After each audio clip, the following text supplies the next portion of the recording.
City India news Telugu, ఇది చీకటి వెలుగు. కొన్ని యూనిట్స్ ఇనాగ్రేట్ చేసుకున్నాం. అలాగే ఎంఐసియును కూడా, క్రిటికల్ కేర్ యూనిట్ కూడా పెట్టుకున్నాం.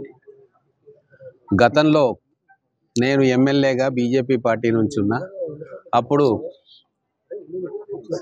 టీకే అరుణ గారు కాంగ్రెస్ పార్టీ నుంచి మంత్రిగా ఉన్నారు. 190 బెడ్ హాస్పిటల్ ఉన్నప్పుడు మేమిద్దరం కూడా అనుకొని దీన్ని వారు కృషితోటి 490 బెడెడ్ హాస్పిటల్గా తయారు చేసుకున్నాం, అప్గ్రేడ్ చేసుకున్నాం. ఆ రోజు కొత్త బిల్డింగ్లు కూడా కట్టుకున్నాం. అదేవిధంగా జిల్లాకు మెడికల్ కాలేజ్ కావాలని చెప్పి మేము నిర్ణయం తీసుకొని ఇప్పుడు తిరుమల హిల్స్ అవతల ఉన్న ల్యాండ్ను కూడా రెవెన్యూ వాళ్ళతోటి మాట్లాడి దాన్ని హాస్పిటల్ కోసం ఇయర్ మార్క్ చేయడం మరొకసారి మహబూబ్ నగర్ ప్రజలకు గుర్తు చేస్తూ ఉన్నా. ఆ రోజు గ్రౌండ్ వర్క్ జరిగింది. దాంట్లో మంత్రిగా ఉన్న డీకే అరుణ గారి చొరవ ఉంది. ఇక్కడ ఎమ్మెల్యేగా నేను వారి దృష్టికి సమస్యలు తీసుకొని పోతే ఆ రోజు మెడికల్ కాలేజ్ కోసం అన్ని ఫార్మాలిటీస్ కూడా పూర్తి చేసి ఇంకా ఎలక్షన్స్ అయిపోయినాయి కాబట్టి అది ఆగిపోయింది. ఇప్పుడు వారు బీజేపీ ఎంపీగా ఉన్నారు, నేను కాంగ్రెస్ ఎమ్మెల్యేగా ఉన్నా.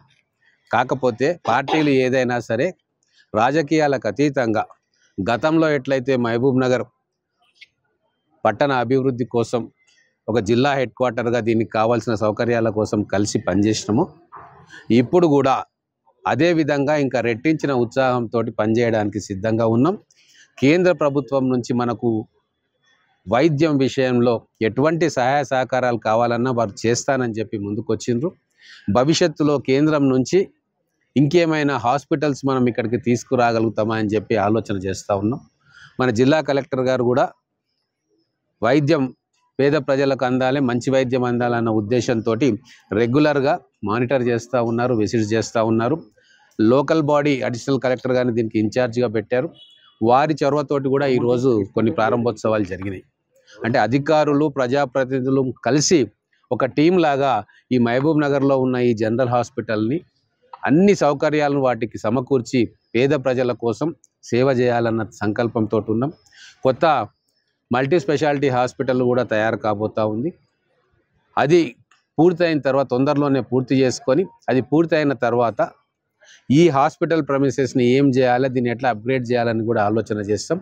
ఖచ్చితంగా ఈ మొత్తం ఉమ్మడి జిల్లాకు ఎవరికి ఏ ఆపద వచ్చినా సరే వారు మహబూబ్ నగర్కి వచ్చేటట్టుగా ఇక్కడ హాస్పిటల్లో ఉచిత వైద్యం చేసుకునేటట్టుగా ఇక్కడ ఉన్న ఇన్ఫ్రాస్ట్రక్చర్ని అభివృద్ధి చేసుకోవాల్సిన బాధ్యత మా అందరి మీద ఉంది. ఆ ప్రకారంగా మేము పనిచేయాలని చెప్పి